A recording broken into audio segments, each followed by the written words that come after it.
बच्चों को प्रभु के मार्ग में चलाना। नीति वचन 22:6। लड़के को उसकी चाल पर आरंभ से शिक्षा दे, वह बुढ़ापे में भी उससे न हटेगा। माता पिता की जिम्मेदारी है कि बच्चों को शुरू से ही परमेश्वर के मार्ग, उसकी आज्ञाओं और सही जीवन जीने का तरीका सिखाए। छोटी उम्र से ही उनमें प्रभु का भय और धार्मिकता का ज्ञान भरना चाहिए। परमेश्वर का वचन सिखाना।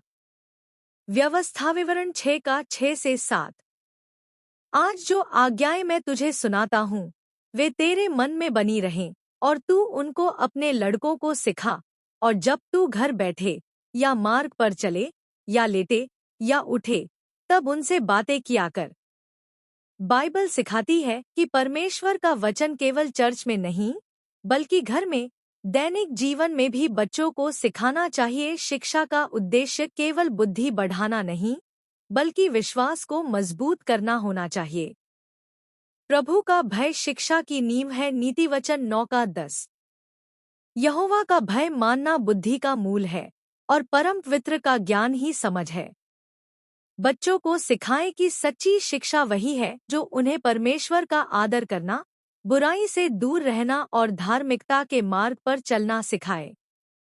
प्रभु भय से भरपूर बच्चे स्वभाव से अनुशासन, सम्मान और विनम्रता सीखते हैं। माता पिता और शिक्षकों की जिम्मेदारी।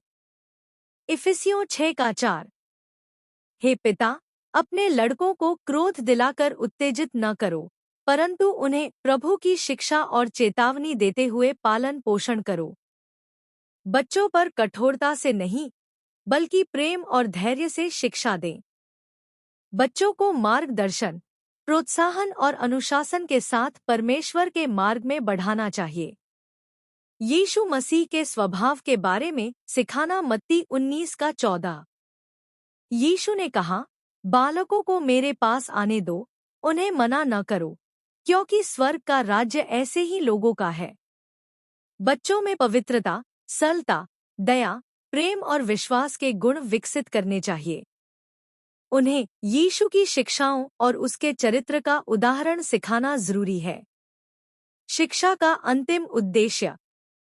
बाइबल के अनुसार बच्चों की शिक्षा का मुख्य उद्देश्य है परमेश्वर को जानना, सही और गलत का भेद करना, प्रेम, दया, क्षमा और सत्य के मार्ग पर चलना, समाज और कलीसिया में आदर्श बनना।